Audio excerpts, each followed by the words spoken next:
be honest, would you give you money right now? Like totally unbiased. Like if you were to go on the internet and type in your name in Google, based on what you see come up, would you give you money?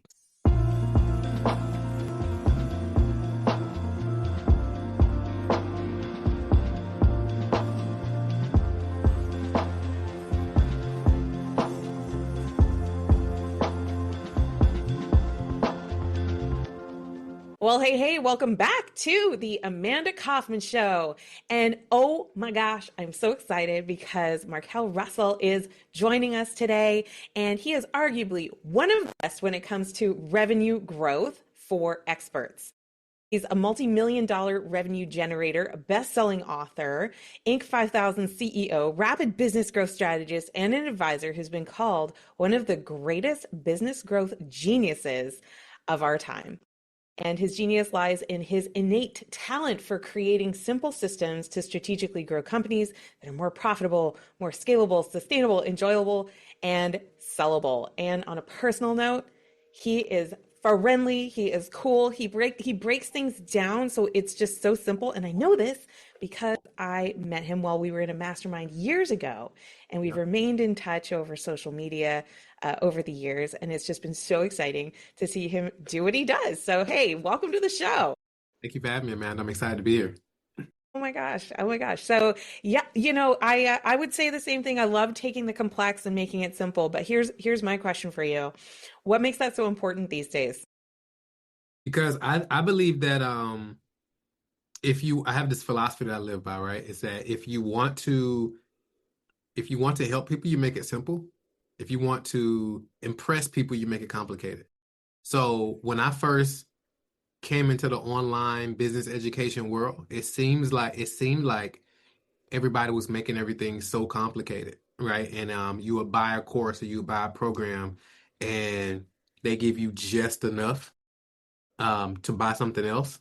And I also began to see trainers and coaches, and they weren't called influencers then, but the teachers, the gurus, they literally teach people to make it complicated. It's like, hey, you want to make it as complicated as possible, so that way they see that they need you, right? And I was like, that doesn't seem like integral to me, right? So I was like, I committed, and I was like, hey, once I figure this stuff out, once I crack the code, I'm gonna share this with as many people as possible, and I'm gonna simplify it so that other individuals can get results. Because I'm in the game, I'm in the business of creating success stories, not how much money can I make from as many people as possible. It's how many client success stories then we create. And the way to create client success stories is to make processes simple, and duplicatable.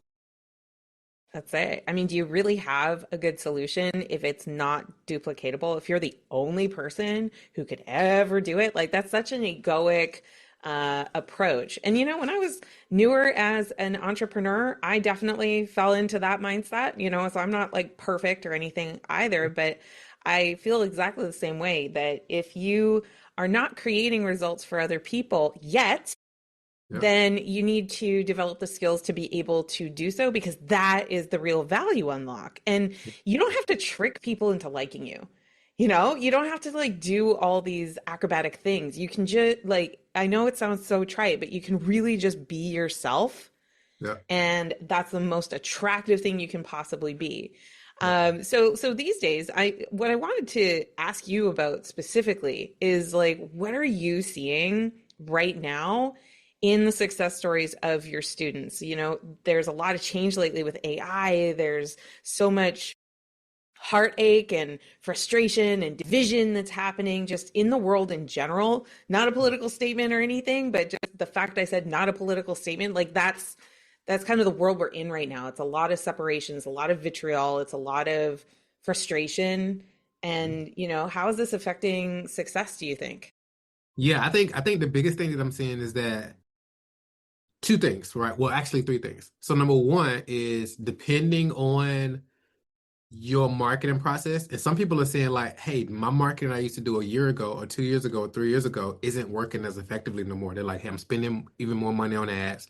I'm creating more content, but things don't seem to click. And it seems like it's taking people longer to buy. And part of that is true, right?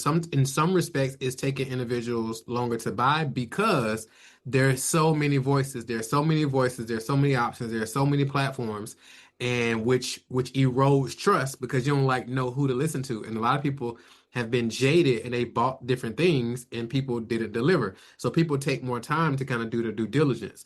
Now, the Mhm. beautiful thing, the flip side of that is those individuals who are willing to help people do the due diligence are going to be the ones that are more top of mind. So I got this concept called mind share, and it's like, okay, the person who takes up the most mind share in the market or in a prospect's mind, that's the person they're going to do business with. So how do you do that? Well, Google did the study and they found that it takes people 7 hours of content, 11 touch points, in four different locations before they make a buying decision. So right now, are there 7 hours of content with you in it showing your expertise on the internet right now? If not, I would get there as fast as possible. So now when somebody sees your ads, they see you on the Amanda Kaufman show, or they see you on other platforms, they're like, I like this person. Let me go do some research. Can they actually go do research, or do you don't have anything on the internet? So that's one thing. You want to have more expert education based content on the internet to help accelerate the process, which leads to the second thing is that our greatest assets right now with AI and all these different things, our greatest assets are two things. Number one, personal brand, and number two, relationships. So a lot of times people are trying to automate their relationships. So they're trying to let AI do all the relationship building. I think there's a place for AI. However, you want to have the proper automation and humanization connection, right? So AI can start the conversation, but you want to get in there as fast as possible with some kind of human touch. So I give an example of this. So I did a client event and everybody was asking about AI. How do I use AI? How do I use AI? And I was like, we'll talk about how to use it and the best way to do it. But I was like, let me ask y'all a question. When you call your credit card company, when you call your phone company, when you call any service provider, and the AI person comes on and it says, hey, just answer these prompts and I'll be able to support you. I'll say, what's the first thing all of you do? And the entire room yelled out, representative, representative, all saying they hated engaging with AI. So I'm like, if you hate engaging with AI, why do you think other people enjoy engaging with your AI? So how do you create relationships at scale? You leverage that with your personal brand, and then you leverage that with creating your content, and then creating a systemized process to go about doing it. Does that make sense? It makes perfect sense. And I'd love for you, if you don't mind, just to break down a little bit. What is the difference between establishing your personal brand and establishing relationships? Yeah, so for sure. Sometimes people do just they put out content. It's amazing to me. They put out content and they'll have people leaving comments and engaging. And I'm like, hey, why don't you like comment and engage with those people who are engaging with your stuff? And people are like, well, I don't know. They just think people should jump in the funnel and just go buy. And I'm like, no, these are people that have shown interest. The least you can do is say, hey, thanks for commenting. Or, hey, thanks for leaving that comment. What resonated with you most? And now you begin to have a conversation because most people aren't going to do that, right? Or what if when people, depending on, of course, at a certain level, different things have to happen. But especially in the earlier phases, everybody who likes your post, why not go reach out and start a conversation? Everybody who follows you on Instagram, like a new follow, hey, Amanda, thanks for the follow. I checked out your page. I saw you got a cool podcast. How long you been doing the show? And like start an actual conversation with no agenda other than connecting, right? So I was telling our clients, I'm like, what's old is new again. So at one point you want to automate everything, but now it's like, no, you want to go back to high touch. It's going to really differentiate you. So when you're generating leads, call them. So I ask clients all the time. It's like you generating leads. You just launched a new marketing campaign. People don't really know who you are. I'm like, hey, you had 20 leads opt in. One of them booked a call. I'm like, hey, what did you do to those other 19 leads? And it's like, well, they're on my follow up sequence. I'm like, hey, why didn't you pick up the phone and call them and say, hey, thanks. I saw that you downloaded XYZ. Just curious, what made you download it? And like start a conversation. And just by stuff like that, I'm seeing clients go from 10% of people booking a call to 30% booking a call just simply because they actually reached out, started a conversation. Even if they didn't get them to book a call, that's fine. But they still reached out and started a conversation. And I think that's where you begin to create like real relationships, like really developing community, right? And not focusing on conversions so much. Conversions that happen when you cultivate the community. I love this. And I want to add like a little tip for people on this because and validation, the fact we're here having this conversation now, I responded to an awesome post that you wrote like 3 weeks ago, Yep. and you did exactly what you just said. You replied and you said, "Well, what about this post really stood out for you?" And I replied there, and we went a little back and forth, and it led to a couple of conversations, and here we are. And Yep. that's how all relationships are. They all Bingo. with this micro interaction, this micro moment. And when I think of it, I like to think of the offline, where you just make eye contact with somebody. And when I think way back to when we actually met, that's exactly what happened. We were both sitting, in the lobby at this event, eye contact made, hello, right? And it was just friendly human connection. And, there was no pressure. No, no agenda, no nothing. Even when we like go back Yeah. to what you said, it's like even when we had our call, what last week, I was just like, hey, let's catch up. It's been a minute, right? Yeah. We jumped on Zoom with no intention. I didn't jump on to get on the podcast. We just had a conversation. And it was like, hey, what you up to? Like, how can I be of value? And then, here we are. And who knows what this will lead to. But it's like a lot of times we're in a place where things are so transactional, right? If Yes. it's like, hey, if I'm not making something or like it's okay for me to refer you to somebody who needs your service without me making something, right? I don't have to be an affiliate, right? You know what I'm saying? Mhm. Now, if you send me, great.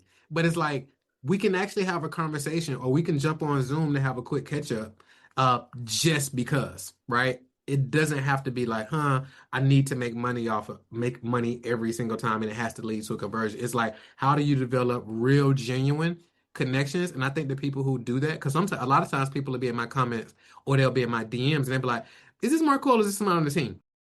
Now, if somebody's on my team handling my DMs, they'll just be like, hey, this is somebody on the team. But sometimes it'll be me. And like the other day, I was like, I did a picture and I was like, hey, no, it's me. I'm just checking my DMs like regular people typically do. Right. And I just saw you and I was like, let's start a conversation. And it's like, people now are craving depth and connection more than anything. Webinars was amazing, right? Zoom calls are amazing, but it's like those individuals who go the extra mile, because we're even looking at like how to start doing local events here in Mhm. the area, like local marketing and business golf events, maybe once a week, every other week, once a month, where it's essentially what would have been a webinar or multi-hour workshop, but it's local in person because individuals aren't doing that. And everything, while social media was designed to connect everybody, in reality is actually, disconnecting us, more than anything. Totally. Yeah. And one of the things that I hear a lot in my community is, "Oh, I don't want to be pushy. I don't want to be pitchy," and I think of this idea, I call it pitch placement. Like there's a time and a place to make the pitch. And I think one reason why social media feels so disconnecting, especially for business owners, is, there's the friend request and then, well, blammo, would you like me to make you $1 million in 7 minutes, right? Are you looking for somebody who's setting? Are you looking for somebody who can optimize your YouTube or whatever their offer is? Yep. There's no warm up. And I think like one of the things that I notice in my own buying behavior is that 7-4-11 rule from Google for sure, where I'm like, hey, how long have you been doing this? How Yep. often do you talk about this? Do other Yep. people talk about you talking about this? Right. Yep. And like that credibility piece, I heard something genius this year, which was you are not an expert until someone else says that you are. And That's I was good. like, oh man, right? Because that just raises the bar and makes you show up and really give value, not because you're begging for business or begging to get paid or, any of that vibe. It's like, what if, crazy idea, you genuinely actually help people? That's it. That's it. The secret sauce. I think I heard Frank Kern say this the first time, and I took it and ran with it. It's like the prove to people you can help them by actually helping them. Like it seems kind of sneaky, but it's like legit. Like so, a guy, individuals typically ask me like, "Hey, what's the fastest way to create a cash injection in my business?" And I'll look at like what they're doing. Like, are you creating content? Are you emailing your list? They're not doing any of the things. And I'm like, be honest. Would you give you money right now? Like totally unbiased. Like if you were to go on the internet and type in your name in Google or type in your name in Instagram or Facebook or YouTube, based on what you see come up, would you give you money? And be honest, right? I think that's an audit we can all do based on the value that you've already put out. Because a lot of times we're trying to take equity out of the marketplace in the form of sales. Be honest. Would you give you money right now? Like totally unbiased. Like if you were to go on the internet and type in your name in Google or type in your name in Instagram or Facebook or YouTube, based on what you see come up, would you give you money? And be honest, right? I think that's an audit we can all do based on the value that you've already put out. Because a lot of times we're trying to take equity out of the marketplace in the form of sales, but we haven't sold enough equity in the marketplace, right?